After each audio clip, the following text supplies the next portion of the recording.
Hello everyone, welcome back to Rolling Solo. My name is Adam Smith, and we are rolling on Kickstarter for the tail end or last half of June 2019.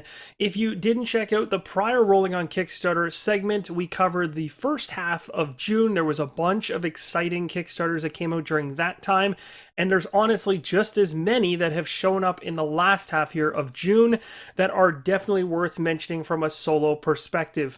Now, the first thing I want to make mention of as a disclaimer is that any of the games that I touch on during this video are of my own choosing. I'm in no way, shape, or form paid for any of these projects to be pinpointing certain ones to you guys. This is strictly my own interest in particular projects, whether it be games I've actually played on the channel, games that I'm interested in, or games I literally just happen to run across as we go through this video.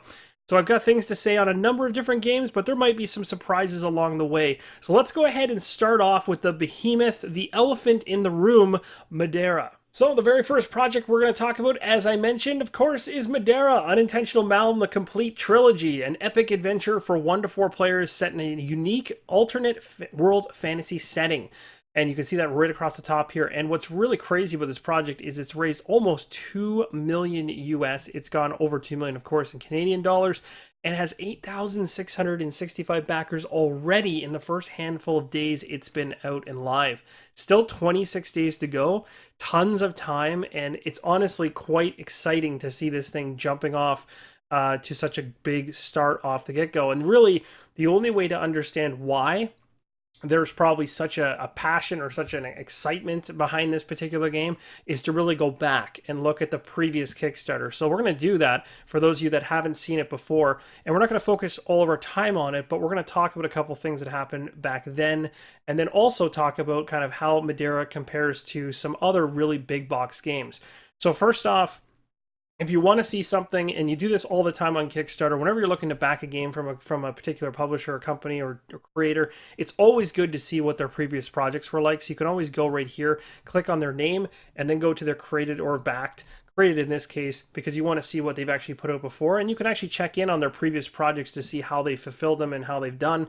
So Madera was a huge undertaking, to say the least. A lot of people that backed this originally understand that this took years to actually get completed. Not only did it take years to develop the game, but it actually took extra years beyond what they expected to deliver as well. But they did deliver.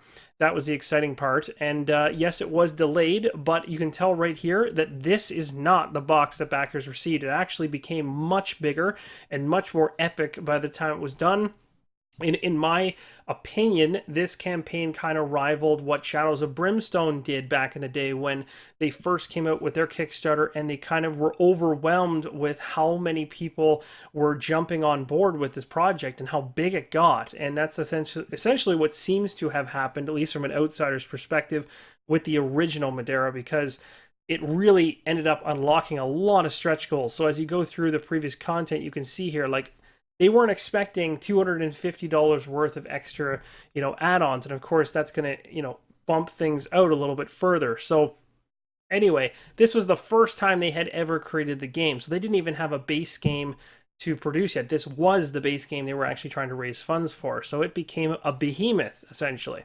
It did actually deliver. I actually have a copy of it myself. If you haven't seen how the game plays at all, you can check out the showcase on my channel. It'll actually help you understand how the game plays, how it flows, how it looks, and hopefully that will help you make an informed decision on whether or not it's for you or not. Of course, it shows you only a small little snippet of what the game offers because it's huge. It has a massive book that's probably narrative-driven book that's about 2 to 3 inches thick, probably more so 3, and it's a ton of content. And I think I wasn't even out of the beginner newbie training session where you go through a number of days and then you total up your points to determine how well you did. I had only gone through 2 days.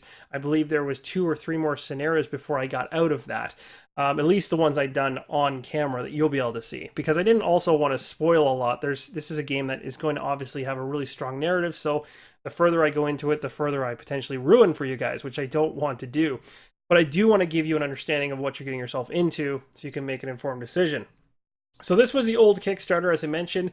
A lot of this artwork, a lot of the videos are going to become familiar. If you want to know more about Madera's backstory, which I honestly encourage you to do if you're really serious about backing this game, check out Succubus Publishing on YouTube, and you're going to want to find their Madera lore videos. They have some fantastic animated videos that will talk about how the world of Madera works in relation to Earth and how characters are transported between those two different places, and why Madera is what it is and how it functions and what's going on and why are you even caring to play this. All those types of things are all soaked into this amazing lore rich video there. And honestly, it's something that not a lot of games that set out to become a behemoth of a game have, usually from the get-go. In most cases, it becomes in a really immersive environment because, well, the amount of stuff just starts to pile up, and so it becomes huge. But Madera had some serious lore behind it before the core and during when the core was first released. So there was a lot of work and a lot of thought put into this thing. So anyway, this is the old Kickstarter. We're not going to hang on to it for too long, but I just want to give you a rough idea of what you were, what they were going through the first one. And you can see way back up here at the top the dates. So originally it was estimated to be, landing to people for March 2016. They had to go much longer than that because, of course, this was the first time they ever created it. The stretch goals got it, kind of got out of hand and went crazy. They had to make the box bigger. The production got bigger. Everything got bigger. And so, but the great news is they did deliver on, they did deliver the product to the people that actually backed the Kickstarter, which is fantastic. And now they're essentially saying, now we have a core. Now we finally have a set core that we can actually sell, but we'd like to actually move forward with some new content. And that's essentially what drives us into the current Kickstarter, which we're seeing here, the complete trilogy. So now at this point, you're seeing the base box, which obviously you can see right now has changed drastically from the last one I just showed you. It's bigger, larger. It's a coffin style box. It's a big thing. I've got it here right next to me and it's massive. And then the narrative book's in there as well, taking up a good chunk of that thing. It's heavy. When you're talking about a book that's as thick as this one is, it's got some weight. And they're looking to add 2 more chapters to this whole thing as well. So you can kind of come at this project with in a number of different ways. You can, if you're coming into Madera for the first time and you've watched videos, you've done your research, and you're trying to decide, is this a game for me or not? If you are interested and you're already sold, then the question becomes, how much do I get? That's a question that only really you can answer. There's so many factors in any Kickstarter in that particular situation as to, how you should go. But to be honest, there's a lot of content in just the core game alone. But it is also a good time to get in on this particular project, as this type of project does not see retail. Like, this will not be coming to retail. It's too large, it's too heavy, and I would be extremely surprised if this ever came to retail, because they'd have to break this into so many sections and chunks to make it work that I don't think it would be really feasible for them. So anyway, long story short, if you want to jump in, 115 is what it costs to get the original core experience. Of course, again, this is essentially like a reprint. There's going to be an updated version of this as well. I believe the rules are going to 1.1. You can also go a little bit more involved here. These are people that are coming back. So for someone like me, Act 2, Act 3, the 1.1 update pack, all that stuff. This is stuff I don't have. This is the new stuff that's being added in during this Kickstarter. And then you can go crazy and get everything. So that is totally up to you. Now, you can see from the pictures here, and I just want to tell you, this Kickstarter page is phenomenal in terms of how much actual detail and information that they put in front of you. So you certainly don't need my input to tell you whether or not to get this or whether or not to not get this. I just kind of want to talk about it in general terms to give people that have never heard of it or are just kind of wrapping their heads around what they want to do with it some insight as to what I'm thinking. But honestly, from what I've seen from this thing so far, it's unique. It plays unique from anything else that I have. The quality of the actual components is really, really well done.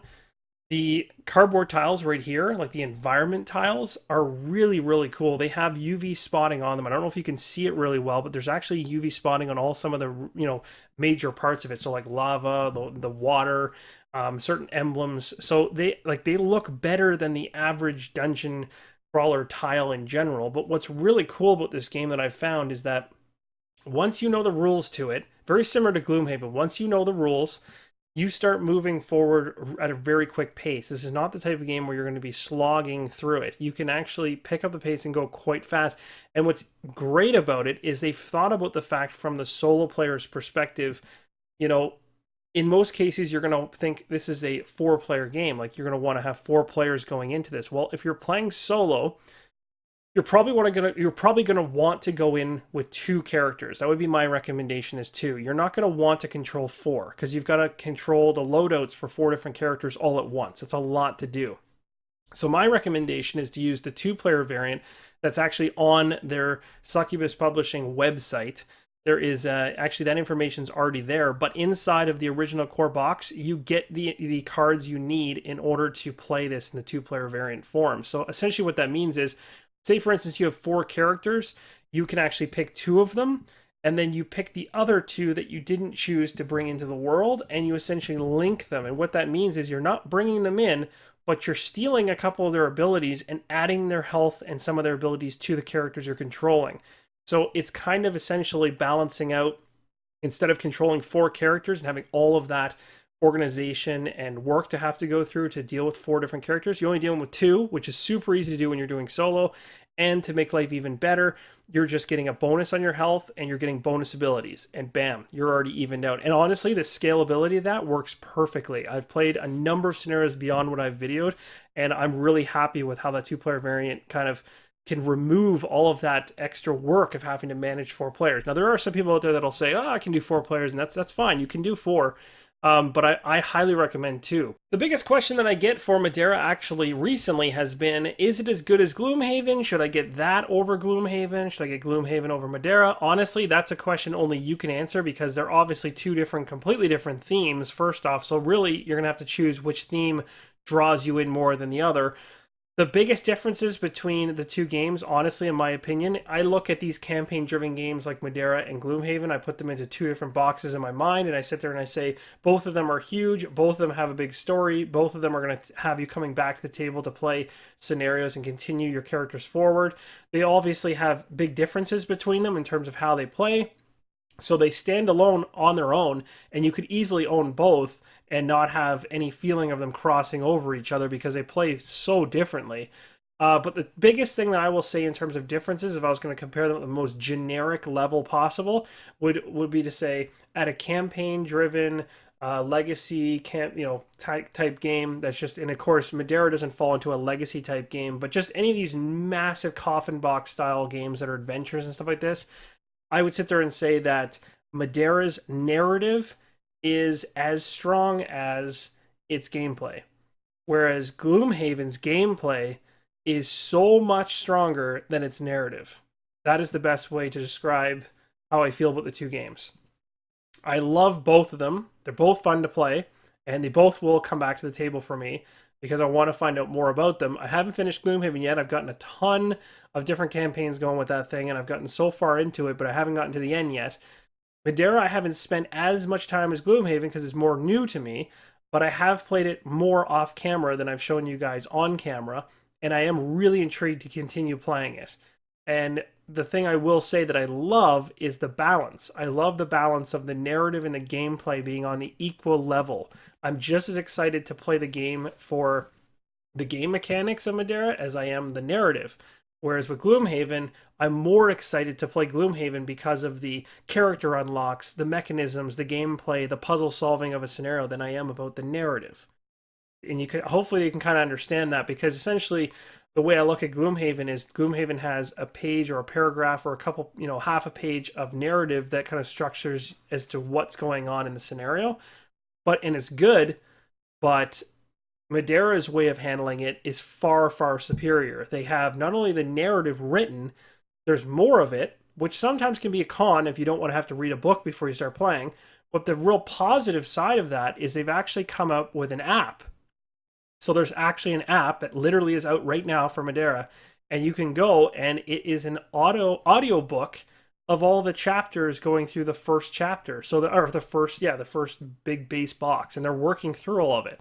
But it's going to all be professionally voice acted, so that you can actually literally just hit a button and listen to it, which makes it even more immersive than the normal campaign or normal game that has these massive campaigns you have to go through. So for me, it's just really cool to see a game that not only has exciting gameplay, but also matches it with a really, really well done narrative plus the audio side of it too. I'm just like, that's a really complete package in my mind. Um, so that's what kind of where my head lies right now on that stuff. So this is the adventure book, by the way, 483 pages, absolutely ridiculous. Like this thing is huge. It's definitely 2 inches thick, if not just a little hair over 2 inches. And the rule book is actually quite easy to get through. They have a really good index in it, so if you're kind of confused on certain keywords to the game, I never really found it hard to find the rule I was looking for. It's not a bad rule book. The crawl book and the diagram books are in here. They do a really, really unique thing with this where they actually, and this is brilliant, they don't spoil things. And this is another thing that that is just needs to happen more often in these big campaign games, is they have a red decoder that keeps information hidden. So they have that decoded text basically in an area. So for instance, if you open up a page that says set up scenario 1, on that same page it'll say success and failure. And there's some text there, but it's all decoded over, so you can't actually see what the text says until you actually put your decoder, which is this red film, over top of it. It decodes it so you can actually read it, and then you can sit there and say, this is what I get when I'm successful for it. So in other words, you don't spoil anything. You don't see what's coming up. You don't see what enemies are coming up. You don't know anything, which is the way it should be. And I think that was one of the other cons with Gloomhaven. As much as I love that game, one of the biggest cons that I had to overcome was being aware of what the scenario had to offer from the moment I opened up the setup page. As soon as I opened up the setup page, I knew exactly which enemies were showing up, when they were showing up, through which doors. Everything was open and spoiled within the second I looked at the page. And to me, that was silly based on a game that's trying to surprise you, like a dungeon crawler should. It should be full of like, oh my god, like I didn't see that happening type. You should have those moments all the time, because that's what keeps you coming back to a dungeon crawler. So I really, really like the fact that Madera went down that road of hiding that stuff. And then on top of it, they also, they hid some things that happen within a scenario. So a certain scenario might start, say, like for this one, for instance, says diagram 34A. Here's what the tile looks like. Here's where a certain token is. This is all you get to see. But if you're on this particular tile and you do something with it at some point, it'll tell you, go to diagram 35. And you'll flip to diagram 35 and it'll show something new has appeared on that tile. And that's how they've basically kept things hidden. So like the only way you can spoil things is if you actually go through the book looking for it. So you won't accidentally spoil things for yourself. And I really appreciate the effort they went to going down that road with this stuff. So anyway, talked about Madera long enough. I do enjoy it. It's fun. I haven't played it all the way to the end. Can I recommend that people pick it up? If you're a solo player and you're looking for a campaign game, and you're looking for one that's going to, immerse you, it's going to be like your grail game, or it's going to be a game that you plan to play for a long extended period of time and you've been looking for that, this is not a bad option at all. This is actually one of the better options out there. And it's surprisingly good. And I'm really, really excited. I'm also really happy to see, like I mentioned before, the campaign page here is phenomenal. It's full of information. See, there it is right there. There's the audio app. Entire adventure book's going to be voiced over there, so you can just click a button and listen to the whole story, spoken out for you. Your group can sit there and enjoy your drinks while you're actually watching or listening to this particular audiobook go through. If you're playing solo, it immerses you further into it, having that audio provided for you. Like, it's so good. So yep, that's pretty much all I'm going to say. Tons of information here on the page. I could ramble on forever. There's so much stuff. But yep, if you're looking to pick up Madera, this is the time, because the biggest bonus for you guys at this point is there's going to be no delay. It's going to, whatever their estimated delivery is likely to be around the time that they actually land this thing, because the game, especially the core one, has already been created. So there's not that development happening. The development is really in these two acts right here. So that is all I'm going to say for Madera. Very, very intrigued. Very, very interested in playing it further beyond what I played in my playthrough that you guys saw, plus continuing the campaign that I was playing off camera that you guys will never see because I'm not going to spoil things. And of course, it's always hard to talk about games like this when I've played a chunk of it and some of you guys might not have, and I don't want to say certain things that are going to ruin anything. So I'm keeping a lot of that to myself. But overall, if you're trying to choose between Madera and Gloomhaven, get them both if you can get them both at some point in time. Just don't get them at the same time because, to be honest, they're two behemoths of a game and you can only play one at a time anyway. So just pick one, whichever one speaks to you the best. Honestly, either one is a fantastic choice. The next game on the list is Role Player Fiends and Familiars expansion. This one should be pretty quick. We're going to go through this one a little bit quicker because I spent way too much time on Madera. They're talking about that one, but it was the behemoth that's out there at the moment. So Role Player, if you're not familiar with this, I do have an unboxing of the original game on the channel, so you can check that out if you want to find out more about what Role Player looks like from the inside of the box. At some point in time in the near future, I'd love to get this thing on the table and do a playthrough of it. This is one that I still have in my collection and would love to show you guys, but it has been out for some time now, so a lot of people have covered this or already know about it, but this is new. This whole expansion here is brand new territory. It is a successful and very loved game in the solo community, so you can see already that with 18 days still left to go, there's a lot of support for this expansion already, and Keith is the designer of this particular game. And you can see right down here, you can pledge all the way down here just for a print and play. You can get the expansion. You can get a big box. Sounds pretty cool. And you can go, and there's different shipping levels depending on what type of person you are. If you're a retailer or just a regular Joe like myself. Stretch goals wise, they're unlocking stretch goals as they go along, throwing more and more and more cards in. I think it looks like they're just extending this picture on the way down as they go. So lots of stuff added in there. So you go 10 familiar boards, 20 fiends, 6 monsters, so much stuff. Oh, those are cool. Those are interesting. Split dice. New custom numbered split dice with a value range of 1 to 4 pips added to the dice bag that count as 2 different colors. Very cool. I like that. That's very interesting. Okay, very cool. So yeah, this is Role Player. So this is one that I would highly recommend, mainly because the solo community and myself included very, very much enjoys this game. There's a lot of videos already out for it, as I mentioned, so there's tons on here you can check out. But this is one that was designed with solo players in mind from the get-go. So if you have no idea about this game at all, I would recommend that you pick up the Role Player base game first and then go from there. There are some other expansions out there. I believe it's Monsters and Minions. I could be saying that wrong, but there is a second. The first expansion that was released for Role Player is apparent. I don't have it myself personally, but apparently it really adds a lot to the game, and it's almost recommended to pick it up with the base game. It's so good. So I can only imagine that if people recommend the first expansion that heavily, that the second one here on Kickstarter is also likely to be a winner. So there's a good track record there for sure. So that is Role Player, Fiends, and Familiars. Definitely one to do your research on and check out. All right, this next one is called Dwellings of Eldervale, and I can tell you right now, this is one I stumbled across. I don't know much about this project, but this one says it's an epic worker placement fantasy game. You're going to be fighting beasts, dwelling the land, and claiming magic. It's got 250,000 Canadian, which is pretty solid, 1,800 backers, and it just started a few days ago.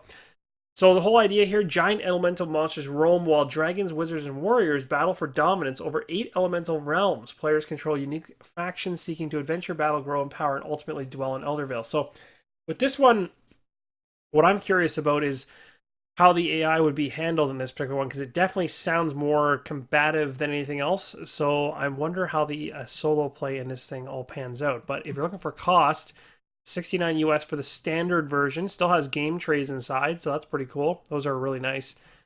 Actually, game trays is showing up in a lot of Kickstarters recently. Another one that I'm actually not going to show on this rolling on Kickstarter one is the there's one from Mythic Games right now, Super Fantasy Brawl, I believe it's called, and it's a competitive game. It looks actually really cool, and it's only I think they said it was like a 40 to 60 minute game is what I remember seeing on the Kickstarter page. So it's kind of cool to have those ones that aren't that long, because games these days typically are taking like an hour or more.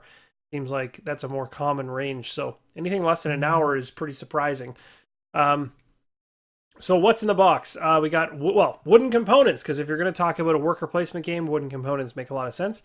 8 different faction boards. The artwork, I will say right off the top, is definitely intriguing. Like if this was on the table, my eyes would definitely be fixed on it for sure. 64 adventure cards, 24 elemental hexes, rune hexes, glass. Oh, they got some nice components in there too. 54 dice, cardboard resources, the board of elements. There's the player trays. So again, game trays is, the reason I mentioned the other Super Fantasy Brawl is because game trays is also involved with that project too. So it seems like they're definitely getting around here on Kickstarter and different games. And it's a good thing because they make some phenomenal inserts for components, for storage, and for also setup time reduction, which is huge. See, this is what's awesome. You get discard. So like they're not only functional to put them back in the box in like an organized fashion, but they're also like, hey, pick it up, put it down, pick it up, put it down. You've got all your elements out on the game table. So that's really cool. I like that a lot. Hey, here we go, the Ghost of Eldervale. So this is the solo play. So included in all editions, you play a 2-player game versus the Ghost of Eldervale for a truly challenging matchup. These ancient dwellers will thwart your every move, steal your treasures, haunt dwellings, and banish you to the underworld. Sounds pretty cool. So at least it adds a whole new faction, I guess. I wouldn't call it a faction, but a whole new element to the game, I guess, but in ghosts that probably aren't part of the game normally. So that's really nice that they kind of added that in there for solo players, and it's got the designer right there. So Deluxe Edition has all this fancy stuff thrown in, and then you've got some videos and some thoughts on how this thing actually plays. So Tableau engine, worker placement, special units, battling other players, monsters, magic. Looks pretty good. And there's videos, of course, if you want to check them out. Stretch goal progress. There, wow, that is a really nice looking box cover. Very aggressive. Unlock a free mini. Nice. Free minis are nice. So yeah, looks pretty good. The components look solid. Oh my goodness. What? These mini bases play sounds? What? And 8 mini sound effects bases. Patent pending. I would love to know what kind of sounds are going to come out of those bases. I'm pretty sure they're going to be horrific. The Kraken. I'm not going to hit play on that because I'm pretty sure I'll just drown out my recording here. Stupid good, says James Hudson. That's pretty awesome. Yeah, and the game trays are more of them here. So that's pretty much it for this one. Again, like I said, I don't know much about this one. So this kind of just came out of left field for me. I hadn't heard too much about it, to be honest. So, yeah. It's worth researching for sure because it certainly has a good following behind it currently, and there's lots of time left to make a decision on it. But yeah, I believe the solo play. Yeah, they said the solo play comes in no matter which version you get, so you can even go up to the standard one, you'd still get it. So that's pretty cool. So that is Dwellings of Eldervale. This next game is called The Isle of Cats, and the purpose of this game, or the whole idea behind it, is you're rescuing as many cats as you can before Vesh arrives in this 1 to 4 player game, and you can actually bump it up to 6 with an expansion. There's card drafting and cat placement board game, and there's literally cats you're going to be placing down the board. This is actually a game designed by Frank West, the City of Kings designer. So this is one that he's put together. There he is right there. So you can see if you go back to his created ones in the past. City of Kings has been on the channel multiple times in different capacities for not only unboxings, but showcases and all that kind of stuff. It's a great solo game. I really do enjoy it. So going back to the Isle of Cats, it's a very pretty looking game. So again, it has a theme to it. You're going to have to like cats. You're going to have to like that style. Plus, the idea behind this thing is you're going to be drafting, you're going to be placing cats in particular. You know, you're basically filling out a player board essentially. Kind of has a vibe, almost reminds me, not knowing much about the game offhand, but it reminds me, got that Feast of Odin feel to it when I look at these little pieces, the way they're designed. But I really think the creativity with the cats in the different sections is really, really funny to look at. The cats are all in different poses and everything like this. They're trying to all fill up the ship, I believe. So that's just kind of unique and interesting. Yeah, so I mean, if you're interested in that, there is 30 cat meeples in there. Vesh's boat is in there. And again, this actually, if I'm not mistaken, that ties back to the City of Kings. I could be totally wrong, but I'm pretty sure it does. Frank will probably get mad at me for not remembering that, but yes, I'm pretty sure it does. Unique cat tiles, unique, oh my goodness, so many things. Look, you can see a better picture of these cats all laid out in different. This one here is like yawning, half sleeping. It's kind of cute in a way as well. This would be a perfect game to try to play with my family. 4-player boats, each with their own, with a unique layout, so that's cool. So it changes up every single time you're playing, I guess, depending on which boat you have. You got an island board, baskets, cards, tokens, rulebooks, score sheets, expansions, adding more cats into the fray and treasures. Pretty cool. So again, that's and there's more stuff. You can go all out here in the stretch goals, adding more wooden cats, get custom meeples for it, all kinds of insanity. Wow. Okay, so that is the Isle of Cats. One worth mentioning is this one does have solo play built in from the get-go, and in terms of a cost, you're looking at 50 pounds for the Isle of Cats for one full copy, and then if you want to get the expansion one, 70. This next project that I want to talk about is called Fantasy Wargames Terrain from Battle Systems. So it's all about terrain. This is going to be for like miniature games, war games, all that kind of stuff. So essentially, for a solo player, this could be really, really useful if you're trying to get terrain for a game like Fallout Wasteland Warfare. Now, I use Battle Systems in that game, and actually, ironically enough, so does Modiphius. Modiphius actually uses Battle Systems to create the Red Rocket scenery that you can pick up from their line of products. So Battle Systems is actually ingrained in a number of other games out there already, and now they've got themselves a Fantasy Wargames Terrain Kickstarter going on as well. Now for me currently, I don't have any fantasy war games besides the Joan of Arc one that just showed up, but it comes with a bunch of terrain in it, so I don't need any. But someone out there might be playing a solo playable terrain war game or potentially miniatures game that wants to get some type of terrain, or maybe you're just playing it 2-player or with other people and you want to have something that you don't have to paint. It's easy to assemble and it looks good on the table. And I can tell you right now, like, look at these pictures. They look phenomenal. It looks like something straight out of Skyrim. So it looks really, really good. And the awesome part about it is that you can easily store this stuff away because it's all built. And it talks about what it's exactly built out of. I don't want to say it's cardboard, it's card stock. But essentially it's super high density card stock. And it has these really cool kind of rivets or hitches inside of the actual card stock themselves so that you can use these little clips, these little gray clips that are visible but super, super hidden at the same time, so that they aren't the focus of what you're looking at, but they help keep everything connected together and nothing falls apart on you as you're playing. So I'll show an example of some of their previous stuff that looks really good, and the stuff that I'm currently using for Fallout Wasteland Warfare, which I think is really nice. So if you go back here to Battle Systems Limited, go to their past 6 created projects, you're going to find that they did a Battle Systems sci-fi terrain, and they also did the urban apocalypse terrain, and they did a fantasy dungeon terrain back then. They did a sci-fi, like they've done a bunch of these before. So the urban apocalypse one is the one that works the best for me based on the games that I play so far. These ones were phenomenal for Fallout Wasteland Warfare because literally, like, stuff like this works perfect. And of course, like I said, because Battle Systems actually created the Red Rocket and are likely on board to create future terrain kits for Fallout Wasteland Warfare. If you want to get terrain kits that work with what's actually being used officially from Modiphius with their expansions and their terrain, this is the kind of stuff you want to pick up. This is going to allow you to basically make those games look visually appealing, extremely nice, and they're also, because they're made of cardstock instead of like a full plastic miniature of a fire station, the cost is not as ridiculous. And you can actually get in on something like this and have a full table set up with some really unique locations for a relatively affordable price instead of kind of an outrageous price where you have. And the other thing too is storage too. A lot of people are like, I want to get terrain for my miniatures game like Fallout or whatever game I have on the table, but where do I store all this stuff? Like, where would I put all of this?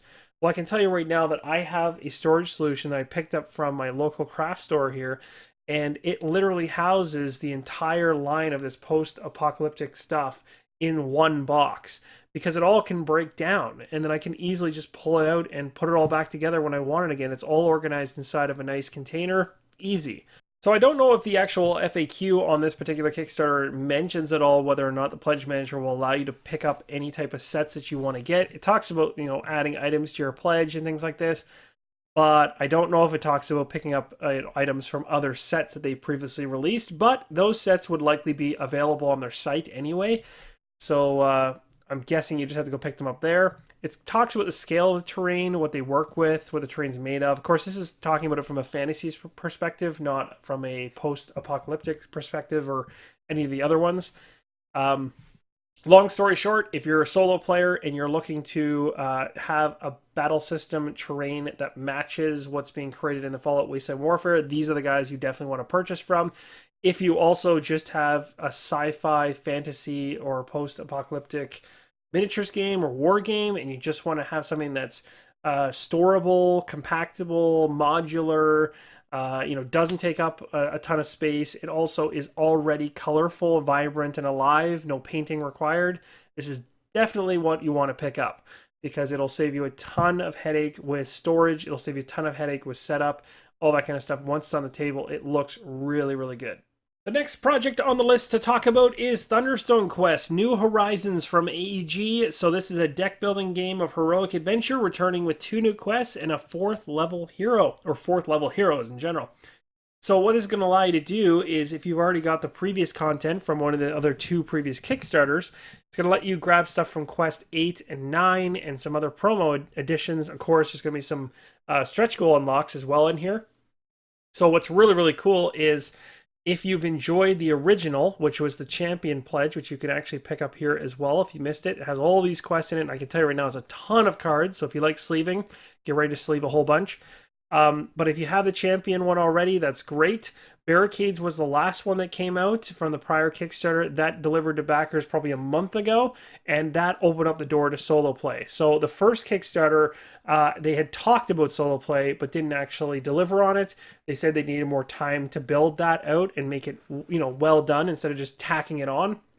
So they actually released a solo play with Barricades in the previous Kickstarter. So if you want to know more information about the solo play for Champions of Midgard, because you're interested in this particular one, you want to go back to their prior Barricades Kickstarter, which is actually technically called Back to the Dungeon.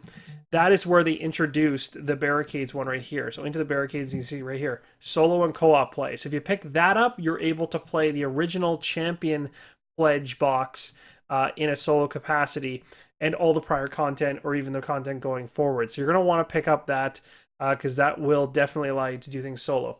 But there's a lot here. So if you're looking to pick up the whole thing because you have absolutely none of it currently, then you're going to be looking at spending about $250.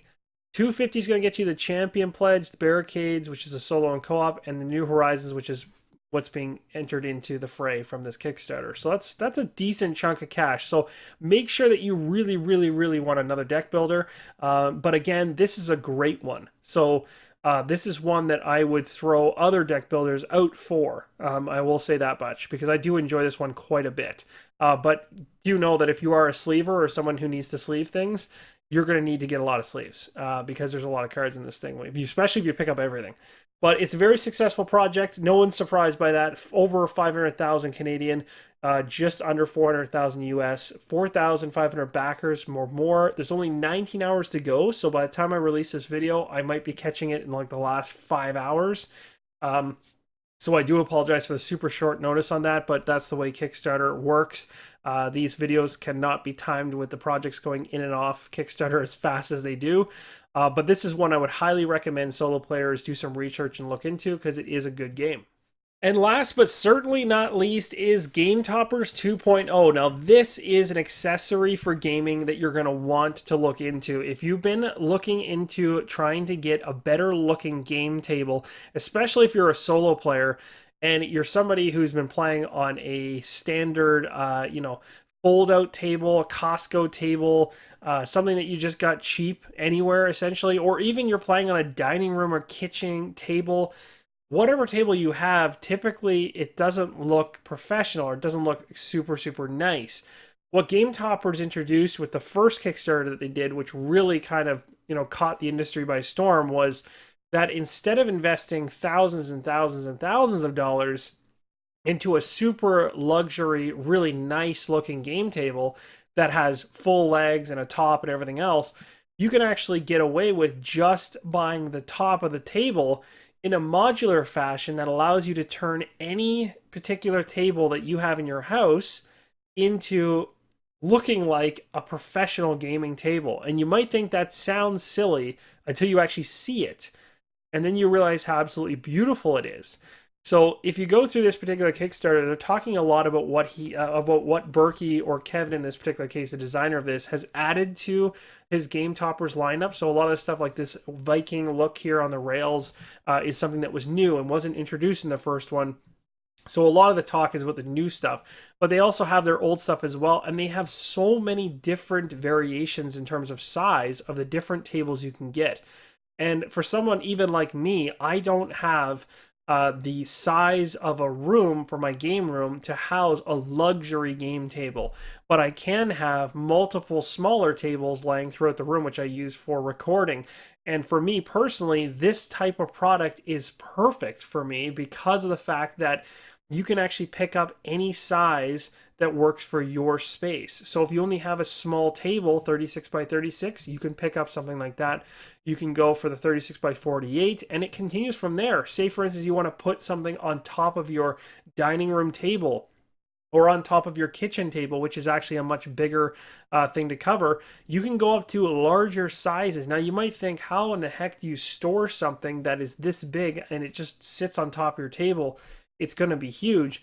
Well, it actually breaks apart. That's the beautiful thing with this product, is that it actually is modular in ways that you'd be very surprised.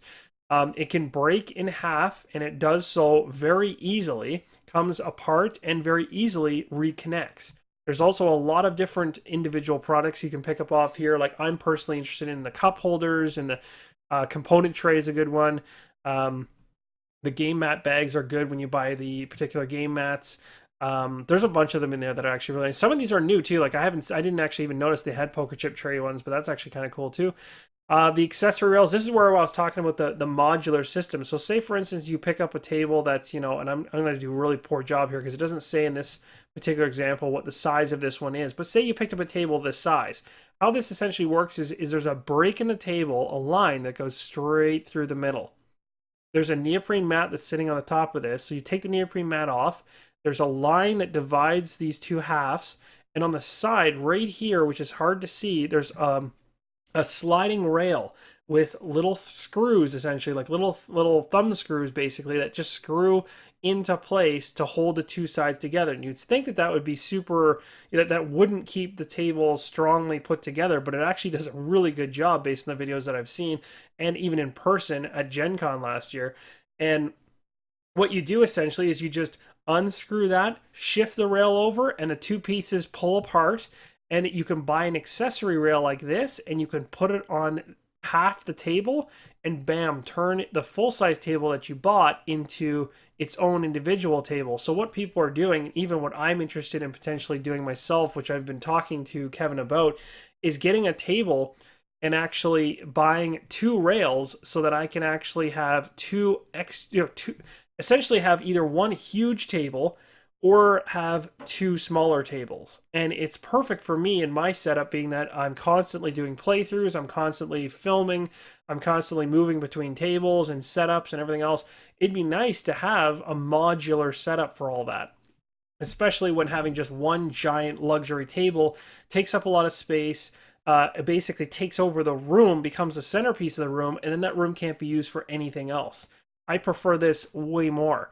And as you can see, it sits on top of any table. It could be an old table, but all of a sudden it makes it look super, super nice. So there's obviously storage bags you can pick up to put this stuff in it so that it doesn't get damaged over time.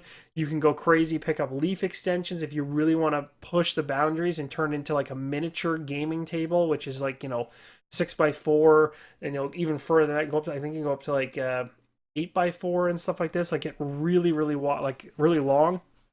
They have very, very nice game mats too that go along with this, but you can get them in bundles and stuff like this. So I'm just going to kind of roll down through. You can start seeing some of the different sizes and bundles that they have, but it's a really cool product. And honestly, cost-wise, this is going to be the most cost-efficient, most modular, and most useful gaming accessory that you're going to probably be able to pick up that is currently available that will actually impact your gameplay every single time you play your games. And that can't be said for a lot of components that you pick up or accessories that you buy. A lot of accessories enhance a game or enhance just that game, that's it. Once that game's put away, that accessory that you bought goes along with it, or it doesn't work for every particular game. When you buy a table like this, or in this case, a table topper, and it's modular and it can go from room to room and you can put it on any table that you have. And of course, you're going to want to measure your current table and then take a look at the dimensions of the tables that you're actually looking at here on the Kickstarter to ensure that it'll sit correctly on it, so that there's a good balance. Because the one thing you don't want to do is buy a huge game topper and put it on a tiny little table. It's obviously going to be rickety. You're going to want to put it on something that makes a lot of sense in terms of keeping it balanced and secure. But what also keeps the game topper in place is these adhesive bands on the bottom of the game topper that essentially keep it from shifting. So once you put this game topper on top of a table, it not only protects the table underneath if it's wood or something nice like a dining room or a kitchen table, but it also doesn't move. It won't move. Like if you actually grab the rail system aside and start shaking it, the whole structure will move, including the legs down below. Like you're taking the whole thing with it. It's not the game topper that will actually shift. And that's really cool that he's gone to that level of thinking with the product and kind of thought about all those kind of issues that people would likely question or wonder about. This is the dimension section of the Kickstarter you definitely want to check out if you're trying to figure out what's going to fit on the table that I have at home type thing. For me personally, the Mycroft actually would sit perfectly on top of my kitchen table. So this is the one that I'm gunning for, and it'll probably, my kitchen table will sit like in terms of length, it's exactly this long. So I know I'm covered. My kitchen table will basically structurally be able to sit underneath of it and be hidden. And then width wise, it probably goes to about here and about here. So I'm going to basically the rail is going to be the only thing that extends out and just give me a little extra space on either side. But it's going to turn my kitchen table into a full-on gaming experience. And then by picking up 2 rail accessories, I'm able to split this table in half with 2 rails and have 2 4x3 tables, which are perfect average size, tables to play any game on or to do anything on in general. So that I'm really gunning for that myself. I really think this is a phenomenal product. It looks fantastic. There's a whole bunch of videos out there you can check out of people that have picked this thing up and reviewed it and things like that. You can see in some of the videos, like it's a little more obvious with the wood grain inlay one. You can see the dividing line there. That is the only aesthetic thing that you will notice that you wouldn't have in a $3,000 to $4,000 to $5,000 luxury game table. But I mean, to save that much money to have just this one little thing where there's one little line right there is minor for the beautiful look you're going to have on your table when you're playing this game. And it's just on the one side too, because it splits straight in half. And the line that actually goes through the center of the table is totally covered over by a mat of your choosing anyway. Or if you buy a mat from this particular Kickstarter, it'll cover it up anyway, so you won't see anything. I can't say enough good stuff about it. Every time I've seen these, and I've only seen them in person during during the con I went to last year, but videos wise, I've seen a ton of this. I've been just more and more blown away the more I've watched the videos, and I really am excited to actually get this myself. And if I'm able to, I'm going to do my best to put together a video showing you guys this table as well, because I really think it is something special for people that they just don't want to spend $3,000 to $4,000 on a table and stuff like this, and want to spend something that's a little more reasonable. So the cool thing with this is that a lot of what he has going already is established. He's already fulfilled a prior Kickstarter. This is not his first kick at the can. He knows what he's doing. He's got the support of a large amount of the industry. His tables are used by Simon Games. A whole bunch of other big publishers use them during events like Gen Con and stuff like this. So it's a well-established product at this point. So anyway, take a look at some of the videos on this Kickstarter. Check it out. It's definitely worth your time. Do your research and, of course, do your measuring if you're actually looking into this to make sure you get exactly the one that you want. And, of course, be sure to know that in the comment section that they're very, very active in answering questions and things like that, too. So that's pretty much it. That is actually going to wrap up Rolling on Kickstarter for ending off in June. Thank you guys so much for watching. Hopefully I was able to pinpoint a bunch of Kickstarter projects that I believe in, products that I truly believe are going to be successful, and also ones that I just am intrigued and interested in. So thank you again, and as always, keep on rolling solo.